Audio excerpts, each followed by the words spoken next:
Alpine has launched a deceptively different 2024 car that needs to fire some life back into Renault's stuttering Works F1 programme. With key weaknesses to overcome beyond the car limitations that made Alpine's 2023 Challenger inconsistent and only a sporadic nuisance to F1's top teams, there's a lot riding on the A524 and how some wider changes at Alpine will play out.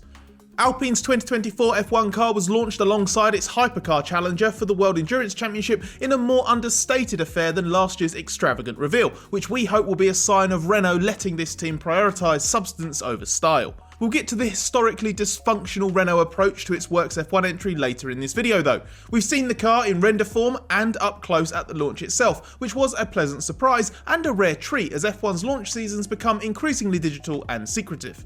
First, we'll make a quick note on the A524's look. In isolation, it's quite a smart and aggressive livery, but in the context of almost every team going with more bare carbon in this era to save weight, it's disappointing.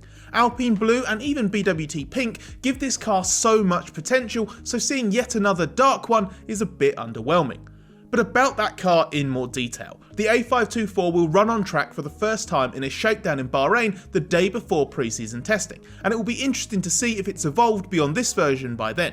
Alpine insists it was a real A524 on display at the launch and calls this car completely revised, with an aggressive design philosophy it hopes will give maximum potential for the final 2 years of the current rule set. But on first glance it looks very similar to the A523. Aerodynamically, there's an enhanced undercut but the same top surface on the side pod, which is less bulky, and that's probably connected to a slightly increased airbox area that implies some relocation of the cooling. The front wing and nose have been evolved to manage airflow at the front of the car. The nose looks like it might be a little wider, bucking the normal trend, while the front and rear elements on the front wing have longer chords. What we aren't able to see is a focus on making a completely redesigned chassis and a considerably lighter gearbox, which are among technical director Matt Harmon's list of key differences, along with new rear suspension, optimised front suspension with more anti-dive built into a raised upper wishbone, a new heat rejection system and better brake thermal management. The beam wing has also been redesigned, and Alpine plans to have more bespoke rear wings for certain tracks this year, having realised in 2023 it wasn't as efficient as it needed to be. But Harmon's list of changes includes one area in particular that we think has been Alpine's big priority. The A524 has redesigned rear suspension to improve entry rotation and through corner balance. To understand why and the significance of this, we need to back up a bit. The weaknesses of the 2023 Alpine could be summarised as poor ride and poor balance, and in contrast to the strong in-season improvement of its predecessor, the A523 proved a bit more stubborn, with some correlation issues that didn't exist before. The ride meant the car couldn't be run as low as the aero map had been designed around, so the floor produced less downforce, and the balance issues were only partly related.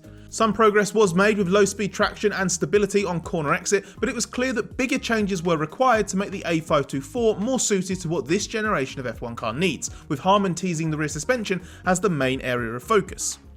The only obvious visible change in the suspension is the location of the pushrod, but the rest of the trick will be in the internals on the hidden inboard side. It's a much bigger deal than it looks, and something Alpine were working on for ages. It's been a very big project. The generation of cars created by the Venturi underfloor regulations in place since 2022 are inherently very difficult to balance aerodynamically.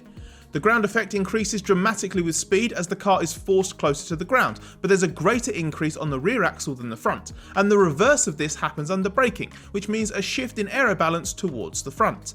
Generally, these cars want to understeer on corner entries, such as the big downforce being created from so far back within the wheelbase, but as the speed falls, so that tendency will reduce, which is made for cars that can feel unstable as the speed reduces if set up to counter the natural entry understeer. To achieve more consistent through corner balance, ideally need some help from the rear suspension to help enhance the initial rotation, but without then inducing oversteer. Moving the outboard location of the pushrod further away from the toe link may give an enhanced rear steer effect in transition on this Alpine. That would at least tally perfectly with what Harman has said they had been trying to do. Present at the launch of Alpine's new car were two key figures with very different public profiles in an F1 context. You'll have seen Luca Di Maio before. The Renault CEO was front and centre at last year's launch and has appeared at several races rubbing shoulders with other automotive bigwigs and celebrities. But maybe you didn't notice or recognise Alpine's own CEO, Philipp Krief. He has flown under the radar significantly since replacing Laurent Rossi, who was more like Di Maio, happy to take centre stage and make the good things about him. Though this launch reiterated that Renault remains dedicated to the project and has the valued support of De Maio, what the Enstone and Viry bases need are good funds and backing underpinned by the Renault Group, and then to be left alone. Maybe there was a hint of that buried in Alpine's press pack information, which claimed the launch marks a change in philosophy and approach to the team's ambitions in Formula 1. Kreef has been a lot more low profile since becoming Alpine CEO last year, allowing Bruno Famin and the F1 team to effectively operate without obvious intervention. With Kreef taking care of the Alpine automotive side, the company has a more focused leader meddling less in one specific area, F1. He entrusts that to Famin, who is Alpine's Vice President of Motorsport but has quietly been made the permanent team principal, having held the role on an interim basis last year.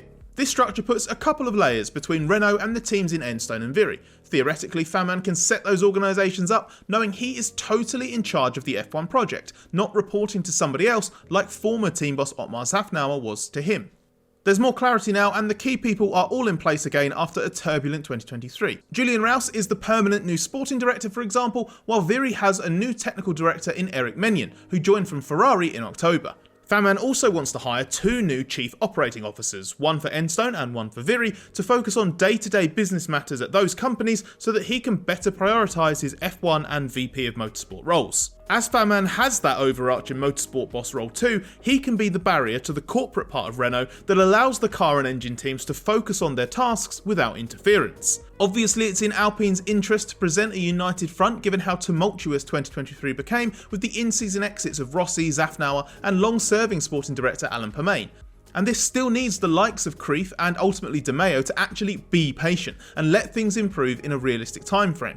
But it's at least a positive initial sign that's better than a further descent into chaos, or even a repetition of the same problematic cycle of interference.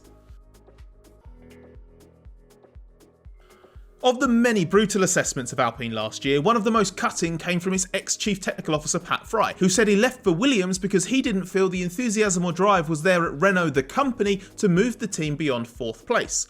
Fry made it clear this didn't relate to Enstone itself, and the team hasn't thrown in the towel. While nothing changed dramatically for Alpine when Szafnauer and Permain departed at the start of the 2023 August break, there were some gently positive signs. This was all about what Famin describes as making changes to unleash some of the team's untapped potential. There were changes in the garage, with Rob Cherry promoted from chief mechanic to race team manager and Jason Milligan taking over the role of chief mechanic, and there was a feeling that working practices evolved the right way. On track, the results didn't change dramatically, but there was a small uptick, with its average of 4.75 points per race weekend before the summer break rising to 6.3 in the 10 that followed.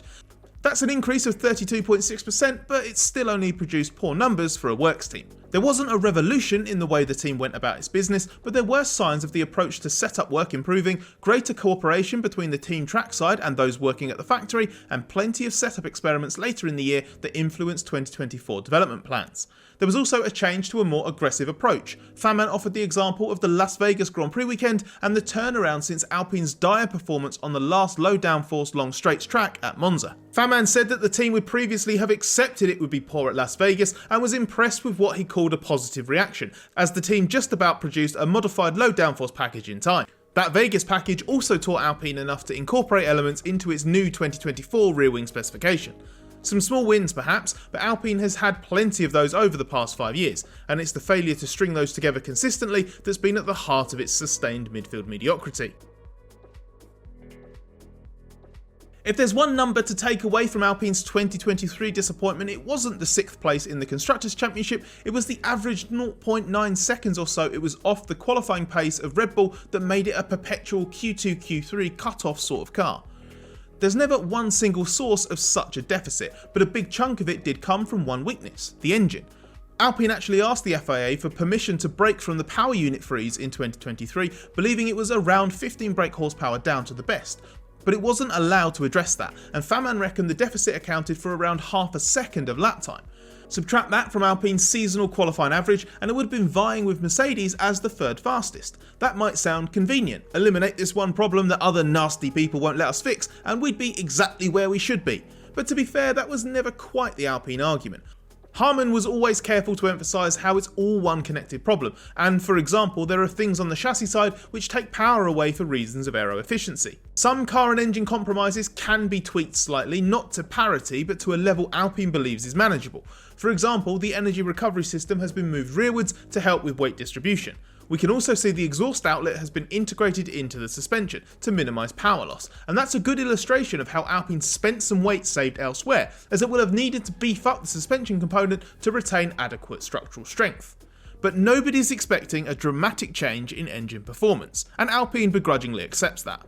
Harman says Enstone's job in this scenario is to protect the engine side and make the best car it can to help overcome the deficit. A lighter chassis might help with this, and Alpine could take a more aggressive approach to engine use this season too, basically run it harder at every event, and accept that will probably mean using more engines through the year and picking up more grid penalties.